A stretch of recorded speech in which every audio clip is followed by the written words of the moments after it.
This day of the Messiah's coming will not transpire except first there come the rebellious stand, and the man of sin is revealed, the son of destruction, who opposes and exalts himself above all that is called God, so that he as God sits on the ark of the covenant of God, proclaiming that he is God. And that is the beginning of the last 3.5. Ladies and gentlemen, the confirmation of the covenant has not yet transpired.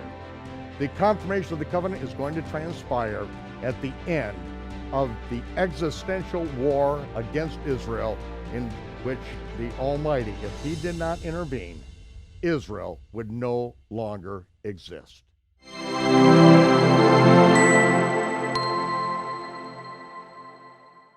A number of years ago, a gentleman who is the ancestor of Jewish arm makers in Spain showed me a sword that he had, and in just the last couple of years, I was able to procure one of these swords. This is called the Sword of Solomon.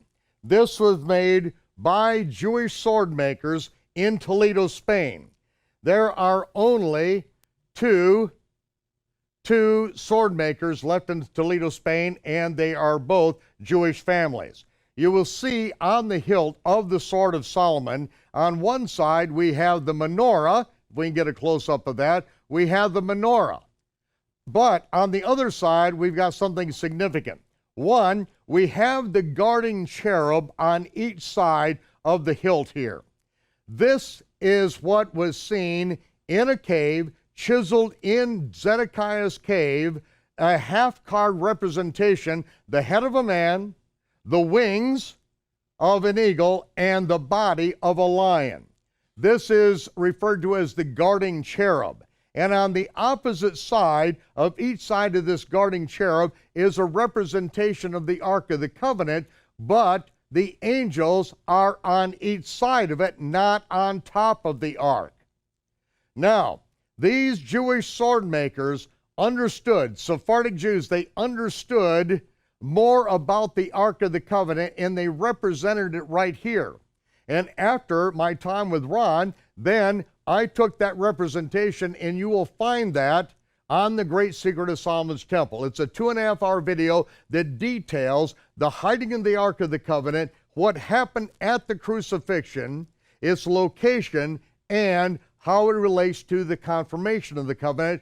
And with that 2.5-hour video, there's no way that in the next hour I'm going to be able to relate all of the details of those things. And so I'm going to leave you to get that video on the Great Secret of Solomon's Temple. After that, I left again to go to Israel. When I returned, I went back to the state of Texas, and then I got a call from someone asking me if I knew anything about this situation. It was reported that there were 6 soldiers that were killed while attempting to retrieve an archeological artifact. They asked me if I knew anything about it, and if it had anything to do with the Ark of the Covenant. I said, I haven't heard anything about it. And they said that they were reading it in the paper where they were, and wanted to know about it. I said, I have no idea. And so a couple days passed, and this kept on bothering me. So I called up Ron Wyatt, and I said, do you know anything about this report of 6 Israeli soldiers being dead while attempting to retrieve an archeological artifact? And he was quiet for a minute, and he said, is there any way that you can come over? And I said, I'll be there. When? Tomorrow. Fine.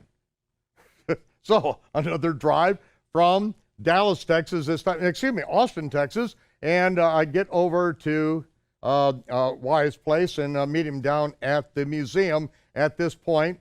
And then he said, where did you hear about this? And I said, I just got a phone call from somebody that's out there on the Prophecy Club tour, and I don't really know them, but they said that they had read this and wanted to know if I knew anything about it. And so he said that, well, this is the situation that happened. he went over to Israel, and they were doing some work out in the desert with the subsurface radar interface equipment.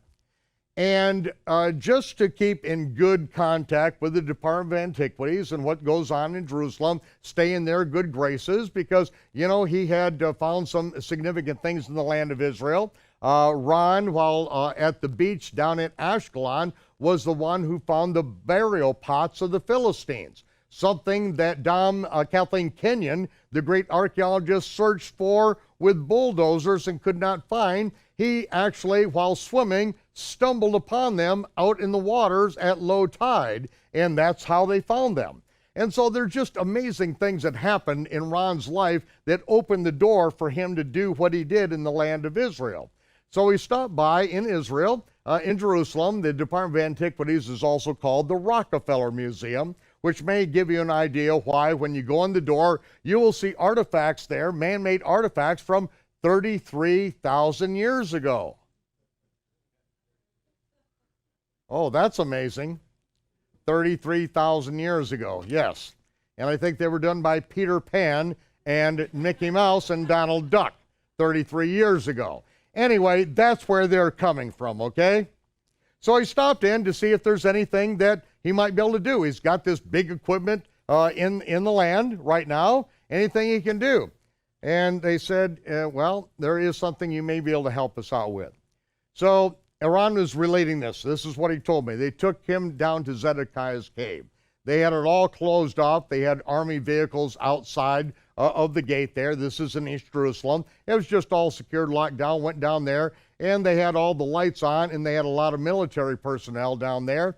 And they explained to him that they sent 6 men in because this was the time that they were, according to the Oslo Peace Accord and these subsequent things that happened, according to this, Israel was supposed to turn over East Jerusalem to the Palestinians for their capital in the exchange for peace, and part of the Temple Mount was to go over to the Pope. This is what this whole thing was all about, that East Jerusalem was to go over into the hands of the Palestinians.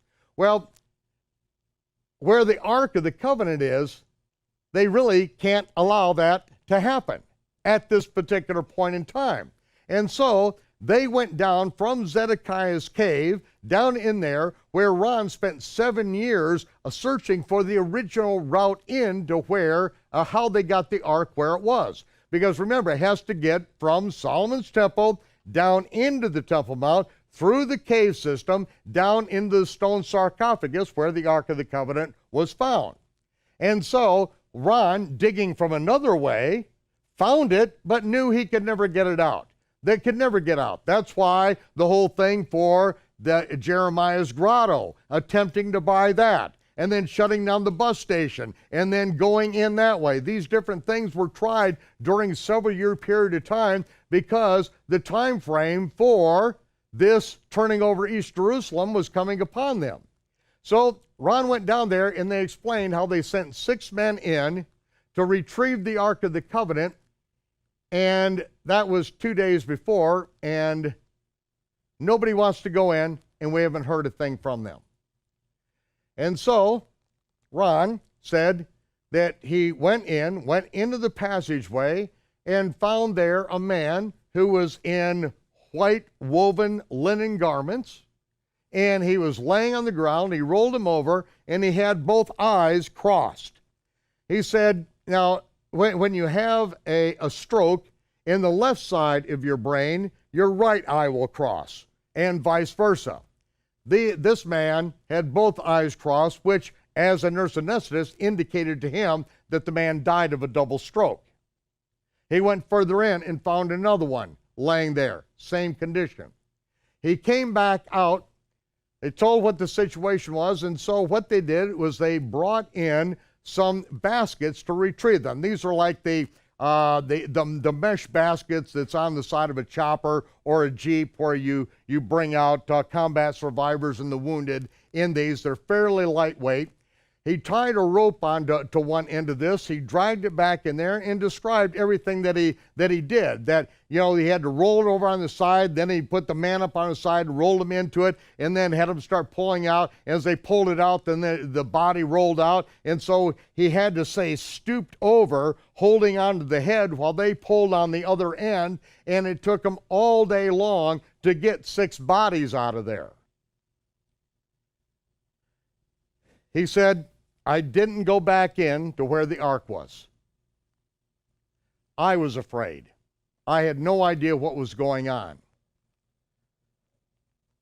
And then he said, can you see if you can find out where this guy got this news? I said, I can't even remember who it was that called me. It was that, he called, asked about this, I didn't know. That was the end of it, but then it kept on bothering me for a couple of days, so I called you. And he said, I don't think we really ought to talk about this, but see if you can find out where this leak came out, what this is all about. And so, nothing happened. I went on back to Israel, and then I related the whole thing. I wanted to visit Shomer again at his home. I related the whole thing to Shomer. Now, I'm going to Israel during each one of the feasts. I'm staying there for a month, 2 months, sometimes 3 months, and then I turn around and I would come back to America. This was it. I needed to be in Israel for the feast, and every time I went, there were just incredible divine appointments for me at that time. I came back home, and then I went back up to the next feast. And so now we've got, a course of a few years in which this has taken place.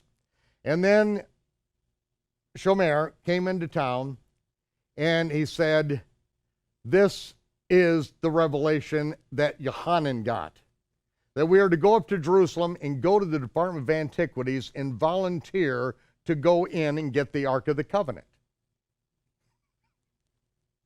Now, so he's telling me this. I think, okay, now this is really weird.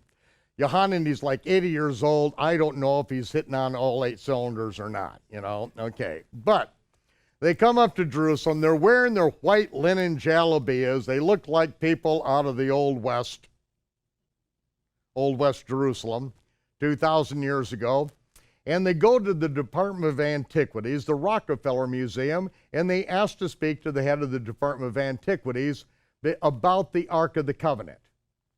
And so, the secretary there is relating that, yeah, right. And so she goes in and speaks to him and says, there are 2 men out here dressed in white, and they say they've come to talk to you about the Ark of the Covenant. And so, unbelievably, they get ushered in. They come in and sit down, and then they start telling the story. We know that 6 men went in to retrieve the Ark of the Covenant to get it out of where it is before East Jerusalem has to be handed over into the hands of the Palestinians. We know that this has transpired and that we have come to volunteer to take the Ark of the Covenant out. He said the man stopped, he walked out of the room and brought in 4 other people and sat down. And he said, I want you to tell them this story. And so I went through this thing again. They all listened to it, just sat there and listened to the whole thing, and said, well, we'll let you know. And so they were dismissed.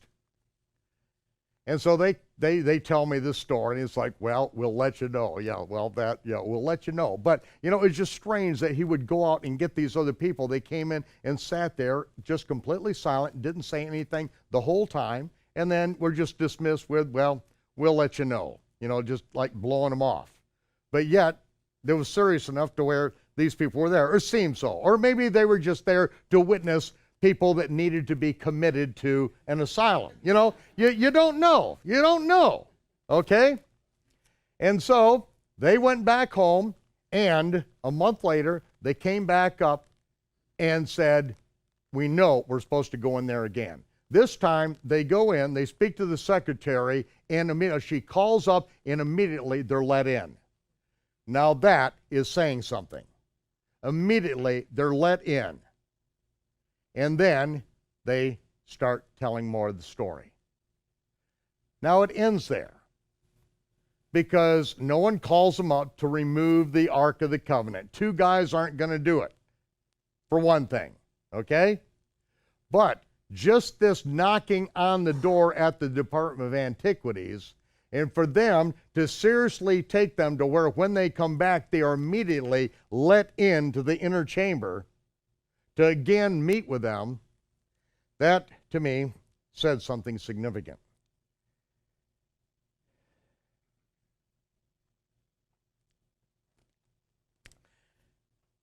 Now, I want to tell you a little bit about the story as I have received it. As the Ark of the Covenant is the most holy artifact on planet Earth.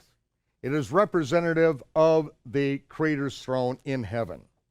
In heaven, you've got beasts with 4 heads that when they shout holy, the universe shakes.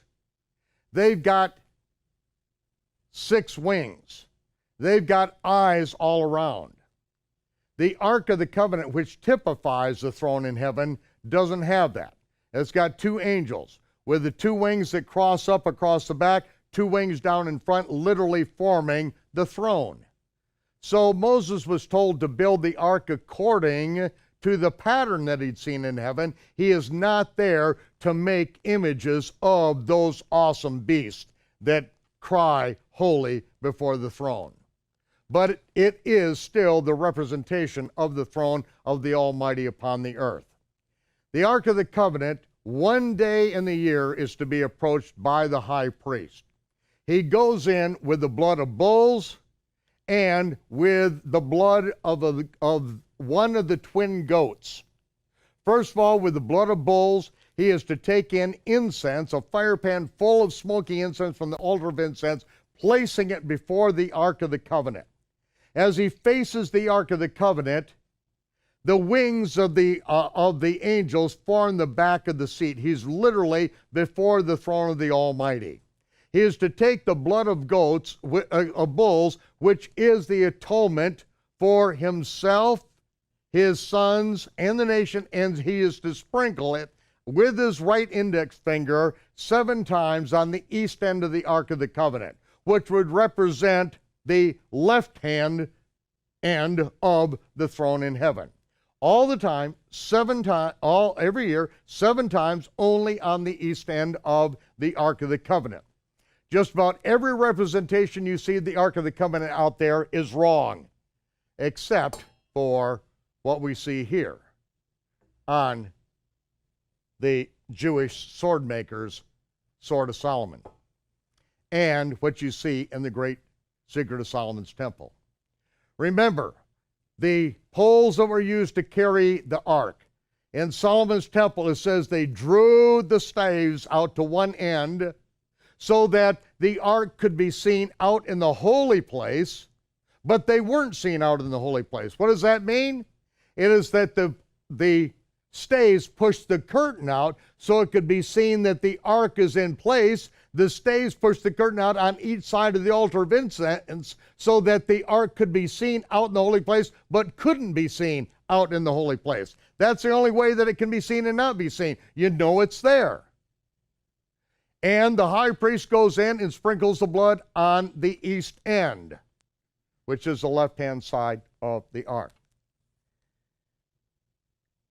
Then comes the time of Nebuchadnezzar's siege, which we read about in 2 Maccabees chapter 2, verses 2 and following, where Jeremiah and several of the faithful priests received a vision to hide the Ark of the Covenant, to take it out toward the place where Moses spied the Holy Land. But remember, the siege wall is all the way around Jerusalem. They're not going to get through the siege wall. But how are they going to get it out? This is how they know, because they receive a revelation now how to activate the sand hydraulic elevator system. Now, after I went down to Egypt and now constructed this with the help of John Fiala, now the question remained, What was the mechanism, the apparatus that was used for these two brass pillars standing out in front of the temple, that it says the capitals, which are solid brass, hundreds of tons sitting on top of 31-foot columns, why are they 5 cubits tall? And then after the seats, they're only 3 cubits tall. But when they break down the brass capitals, destroy them and carry the brass away into Babylon, the capitals are 5 cubits again. Because 2 cubits, 42 inches, had sunk down inside of these hollow capitals, activating the hydraulic sand elevator system so they could get the Ark of the Covenant off the Temple Mount through the cave system and put it in a stone sarcophagus that Solomon had constructed so the Ark would remain there for a long, long period of time. Now we go 1,000 years into the future. In the stone roadbed outside of Damascus Gate, where all the executions took place, on that day, which is the 14th day of the month of the Aviv, while the Passover lambs were being sacrificed on the Temple Mount, the Lamb of God was outside the north gate of the city of Jerusalem, outside the gate, outside the camp, where an altar in stone was constructed, and this is where the Almighty set it all in place. When Yeshua cried with a loud voice, "It is finished," the earthquake and the rocks rent. The ground was open at his feet. Yohanan, standing there, saw as a Roman soldier came up and pierced his side. Out of his side flowed blood and water. It went out of his side, down the earthquake crack, and the earthquake broke open the stone sarcophagus, and the blood of Yeshua fell on the west end of the Ark of the Covenant, which is the right hand of the throne of the Almighty. That is what John saw. And I, John, saw this. He saw when the Spirit, which had descended upon him and remained upon him, then when he said, "It is finished," the Spirit left down upon the Ark of the Covenant, followed by the water and the blood. And this he said, there are 3 that bear record in the earth: the Spirit, the water, and the blood. And these 3 agree.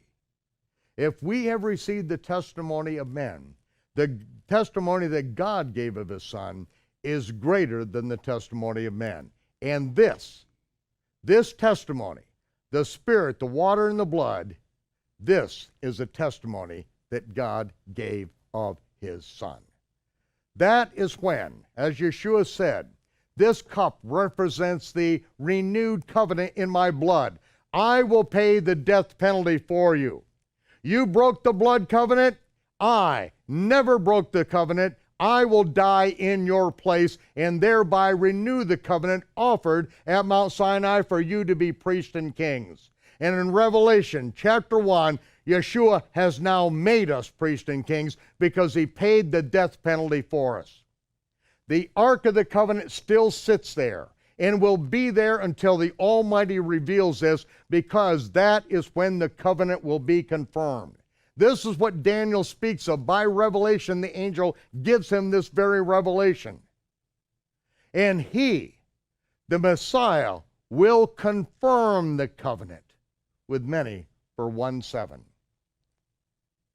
In the midst of the 7, now that he is the prince that shall come. That prince that shall come is the one who will bring the abomination of desolation. That prince that shall come, because they receive not the love of the truth, it says in Thessalonians that God will send them a strong delusion that they might believe the lie. What is the lie? He just got through saying it. This day of the Messiah's coming will not transpire except first there come the rebellious stand, and the man of sin is revealed, the son of destruction, who opposes and exalts himself above all that is called God, so that he as God sits on the ark of the covenant of God, proclaiming that he is God.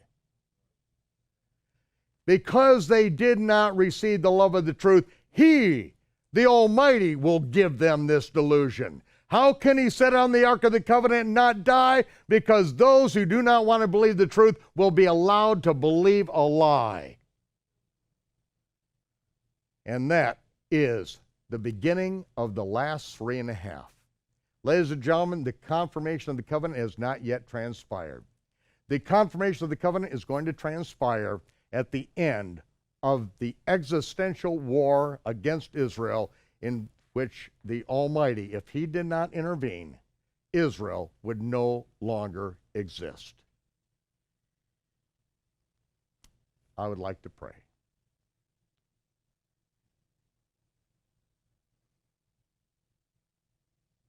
Heavenly Father, we thank you for what your Son, Yeshua, has done for us, what you orchestrated throughout all time. And now we dedicate ourselves in your service and in his service, and that we will go forth in this time and we will do your will.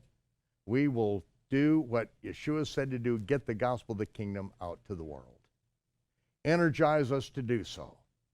In the name of Yeshua, amen. Shalom, Torah fans. Give this video a thumbs up and share it with a friend. Tap the subscription button and the bell icon, and I promise to update weekly with in-depth biblical research. Be sure to download the new michaelrood.tv app for both mobile and home devices for even more commercial-free content.